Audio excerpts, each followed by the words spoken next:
আজকে চলে আসলাম দোকানে, তো দোকানে এসে দেখতেছি কি নেওয়া যায়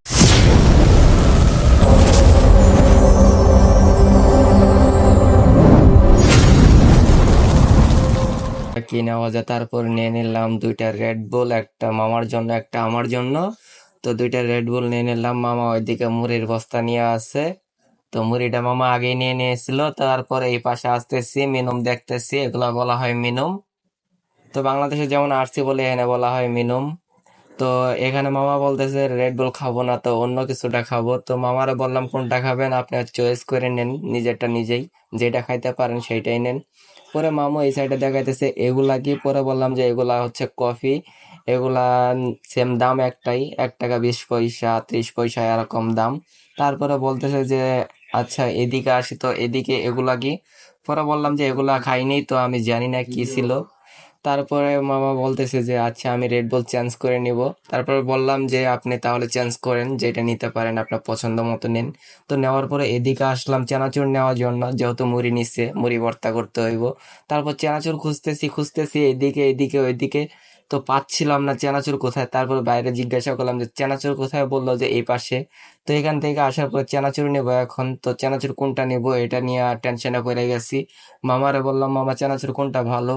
তারপর মামা বলতেছে সবগুলা তো ছোট, সবগুলাই তো ভালো হবে, কিন্তু কথা হচ্ছে যে ছোট তো বড়গুলা নাই এই দোকানে। তো বড়গুলা আর পাইলাম না। তারপরে ছোট একটা এই পাশ থেকে নেওয়ার জন্য গেলাম, তারপর ভাই একটা আইসা বলতেছে যে এটা নেওয়া ঠিক হবো না, এইটা তেমন একটা ঝাল লাগবো না। পরে মামা বলল যে তাহলে এইটা নেই, এটা একটু ঝাল ঝাল আছে, তো এটা অনেক ভালো আছে।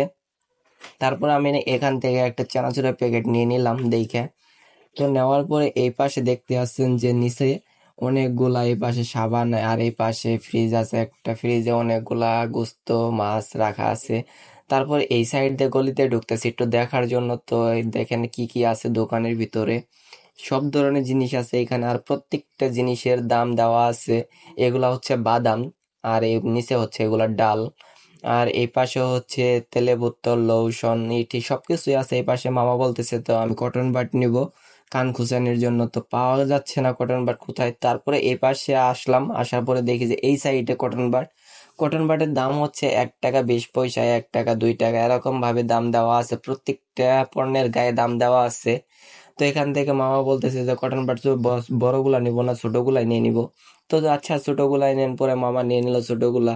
আচ্ছা ভুলেই গেছিলাম যে একটা ঝুড়ি নিব, যেহেতু এতগুলা মাল নেওয়া হবে চিন্তাই করিনি, যার কারণে ঝুড়িটা নেওয়া হয়নি, সবগুলা মামার হাতে। এখন মামা তো হাত ভরে গেছে। তারপরে বললাম যে কিছু আর কিছু নিবেন, পরে দেখতেছি দেখতেছি দেহার মধ্যেই আছি, তারপরেও কিছু নেওয়া হচ্ছে না। তারপরে মামারে বললাম তাহলে চলেন এবার চলে যাই, যেহেতু আর নেওয়া হবো না, যার কারণে আর নিলাম না। তারপরে এখান থেকে আসলাম, আসার পরে বললাম যে মামা আপনি তাহলে ক্যাশ কাউন্টারে গিয়ে আপনি টাকাটা দিয়ে আসেন। তারপরে মামা এখান থেকে টাকাটা দেওয়ার জন্য রেডি, আগে মালামালগুলা দিচ্ছে, কত টাকা হয় না হয় সেটা জানার জন্য। এগুলা স্ক্যান করে তারপরে সব দাম উঠাইতেছে কম্পিউটারের ভিতরে, সবগুলাই দাম উঠবে এখানে। দাম আসছে এখানে 7 টাকা কত মন পয়সা উঠছে ওই মিটারে দেখা যাচ্ছে। তো সবগুলো দাম ওঠানোর পরে মামার হাতে আমি টাকা দিয়ে দিলাম, 10 টাকার নোট। মামা দিচ্ছে টাকা, দেওয়ার পরে এখান থেকে ওরা সবগুলা বেগে উঠাই দিচ্ছে। মুড়ি, ডাউল, ডাউল নেওয়া হয় নাই, বাট এখানে কলা কলা কলা কিন্তু দাম অনেক দাম, কেজি ভাও বিক্রি করা হয় এখানে কলাগুলা। এখানে একটা মুড়ির বস্তা আছে, এটা হচ্ছে 1000 গ্রাম বস্তা মুড়ির বস্তা। মুড়ির বস্তা ছোটগুলা নিলে দাম একটু বেশি পড়ে, যার কারণে বড়টাই নাও। তারপর দোকান থেকে বাইরে বের হয়ে গেলাম, বাইরে বের হয়ে দেখি অনেক বৃষ্টি হয়ে গেছে, কারণ বৃষ্টি হইতেছিল অনেক। আমরা যখন দোকানে ঢুকেছিলাম তখন বৃষ্টি পড়তেছিল বাইরে।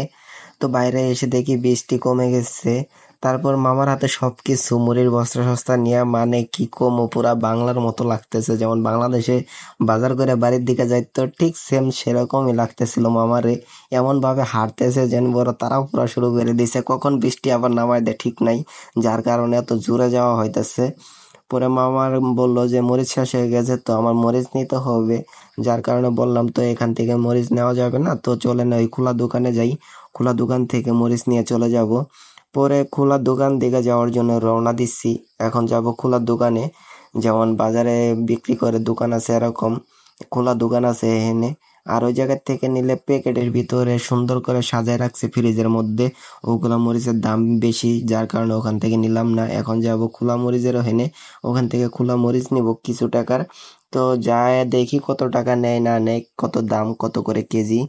তো ওখানে যাব। এই তো সামনের দোকানটা দেখতে পারতেছেন, এটাই হচ্ছে সেই দোকান যেখান থেকে খোলা সবকিছু পাওয়া যায়। যেমন কাঁচামরিচ থেকে ডাব, কলা, পেঁয়াজ, রসুন যা কিছু আছে সমস্ত জিনিস এখানে পাওয়া যায়।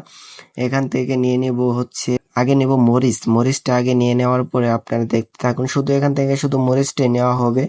তো আপনাদের একটু দেখাই এখানে কি কি আছে। এখানে যে শাকের তারিগুলো দেখতেছেন, এগুলোর দাম কিন্তু অনেক।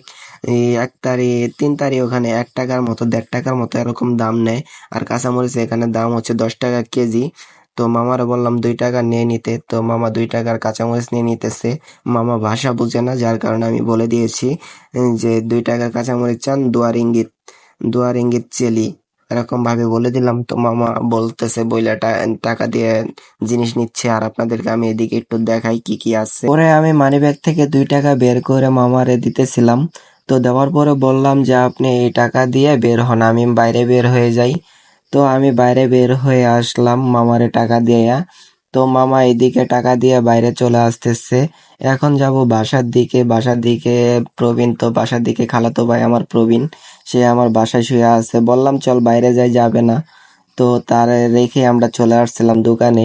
তো মূলত দোকানে আসছিলাম আমি এখানে কাওয়ানের কাছে টাকা পাবো। কাওয়ান হচ্ছে বন্ধু, যাদের কাছ থেকে আমি টাকা পাবো, ওই টাকা নেওয়ার জন্য আমি আসছিলাম। তো মামা বলতেছিল যে এখানে অনেক কিছু নেওয়া হয়ে গেছে। এখানে প্রবীণ দেখলে আজকে কব কি যে একা একাই দোকানে গেল, একা একাই বাজার করে নিয়ে আসলো। তো আমরা এদিকে যাইতে যাইতে মামার আমি বলতেছিলাম যে মামা, রেড বুল নেওয়া হলো, রেড বুল তো বাসায় নেওয়া যাবে না। রেড বুল বাসায় নিয়ে গেলে 2টা রেড বুল কে খাবে? আপনি খাবেন না, আমি খাবো না, প্রবীণ খাবো না, আরেকটা মামা যে বাসায় আছে সে খাবো। যার কারণে মামারে বললাম যে রেড বুল খুলেন, আমরা এখানে বসে থেকে খেয়ে চলে যাব। আর এদিকে দেখতেছেন গাড়ি একটার পর একটা আসতেই আছে, যাইতেই আছে, গাড়ি যাওয়া বন্ধ হয় না। আর এখানে ভিড় তেমন একটা পড়ে না, আর যখন পড়ে পুরা রাস্তা ভিড় পড়ে যায়। তো আমরা এখন এই বাস স্ট্যান্ডে বসবো, বসে থেকে আমরা রেড বুল খেয়ে তারপরে বাসার দিকে রওনা হব। তো আজকের মতো এই পর্যন্তই। তো সবাই ভালো থাকবেন, tata, bye bye, good bye.